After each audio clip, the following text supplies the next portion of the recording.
Isang magandang araw po sa inyo at narito po muli tayo sa ating panibagong pag-aaral, Union with Christ.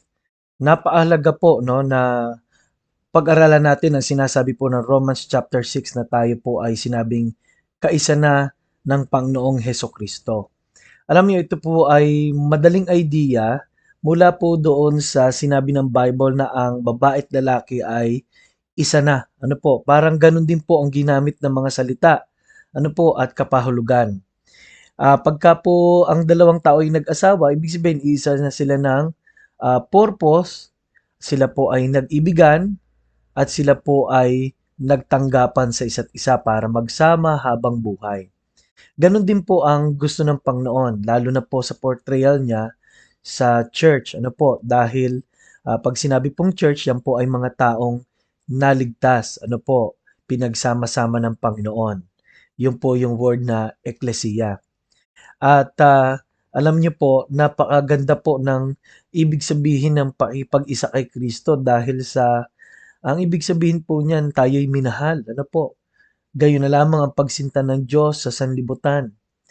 Alam nyo, yung Ephesians 5, ang ganda po ng pinakikita na ayaw tayong pabayaan ng Diyos. Ayaw niya na tayo ay daratnan niya na madungis at may kapintasan. Kaya ang portrayal po ay isang bride na naghihintay sa kanyang groom at iningatan ng kanyang sarili. Ano po? Kaya po napakasarap pala. Ito pala ay isang love story. Ano? At pag pinag-aralan niyo po ang 1 Corinthians 13, papasok po doon na lahat ng qualification ng pag-ibig ay dahil sa Panginoong Heso Kristo. Ganon din po, makikita po ninyo na totoo po, wala pong option ng tao na magbago sa kanyang sarili, hirangin na anak ng Diyos, kung hindi dahil po kay Kristo. Kaya pong ating pong talata ay sa Romans chapter 6 verse 3 to 11. Ano pong sabi roon? O hindi ba ninyo nalalaman na tayong lahat ng mga nabautismuhan kay Kristo Jesus ay mga nabautismuhan tungo sa kanyang kamatayan? Kaya tayo ay inilibing na kasama niya sa pamamagitan ng bautismo tungo sa kamatayan, na kung paanong si Kristo ay muling nabuhay mula sa mga patay sa pamamagitan ng kaluwalhatian ng Ama, gayon naman tayo'y makakalakad sa panibagong buhay. Ano po, tinutukoy po dito na tayo kasama sa kanyang kamatayan, pagkalibing, at pagkabuhay na magmuli. Ano po? At alam niyo po, unang-una sa lahat, napakahalaga po ng sinabi ng Panginoon na kayo'y kasamang namatay ni Kristo. Bakit po? Pinapakilala po rito na kung hindi po mangyayari yon, ay hindi po niya makukuhang ariin ang ating mga kasalanan. Ano po? Sabi ng Isaiah 53, with His stripes we are healed. At sabi po ng Biblia, ang kanyang mga pinagdaanan ay dapat sa atin. Ano po? Kinuha niya ang ating mga pagkaasala at ang parusa. Kaya po napakahalaga po ng idea na yan, ano, na kung hindi kinuha ng Diyos, ay wala pong katubusan sa kasalanan. Kung hindi kinuha ng Diyos at hindi pinortray ng Old Testament kung paano ang mga tupa ay ang dugo nila'y mahalaga para sa katubusan o pagtakip ng kasalanan. Ang sabi ng Hebrews 9 ay without the shedding of blood there is no remission o walang kapatawaran. Tayo nagkasala sa Diyos pero ang Diyos pa rin ang gumawa ng paraan sa pamagitan ng kanyang pagkamatay doon sa krus. Alam niyo, pag sinabi pong death, ito ay pagtigil ng buhay. Specific po ay physical death. Ano po? So, ang pagtigil ng buhay ay pagtigil ng buhay ng isang taong tumanggap na kay Kristo, number one, sa parusa ng kasalanan, sa bunga ng mga kasalanan, sa guilt ng kasalanan, at kahit sa mga attitude na makasalanan. Ang konsepto po kasi natin pagka tayo ay maa-Diyos ay relihiyoso. Ano po? Pero ngayon po hindi na. Ang tingin po natin ay iba na. Tayo ay sinidlan na ng Espiritu ng Diyos. Tayo ay sa Diyos. tayo ay may pag-asa dahil 2 Corinthians 5:17, ang sinumang taong na ay Kristo'y bagong nilalang. So mahalaga po na bago mabago ay meron munang mamatay. Ano po?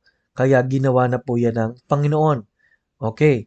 Number 2, tayo po ay kasamang nalibing. Ano po?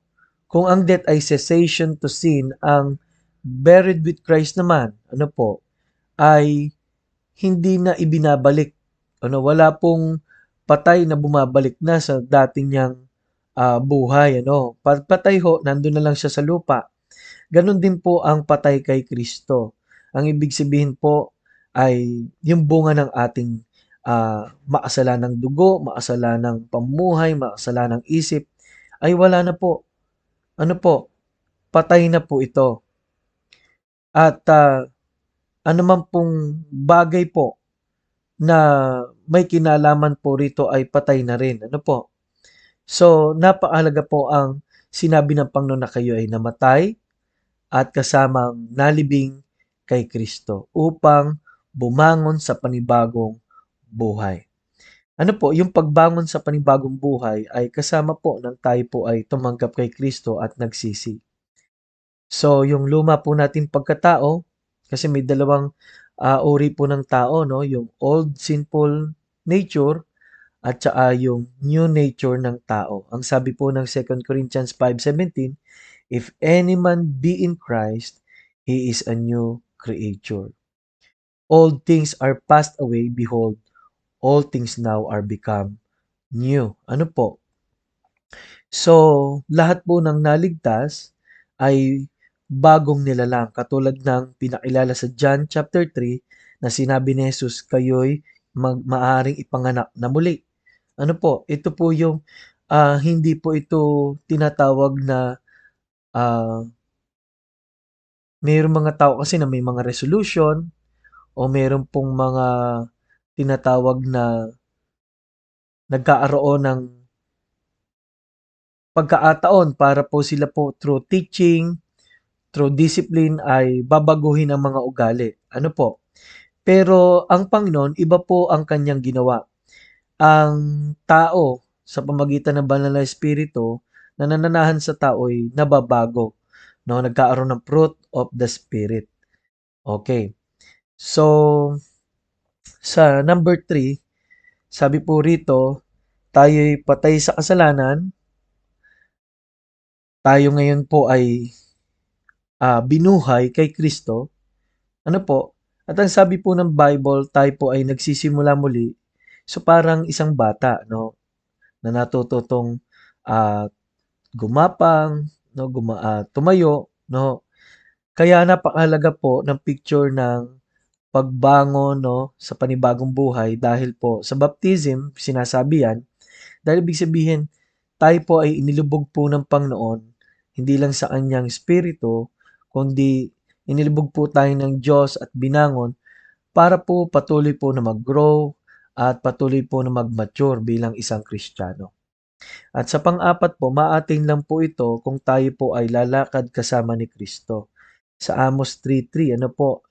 How can two walk together except they agree? Ano po?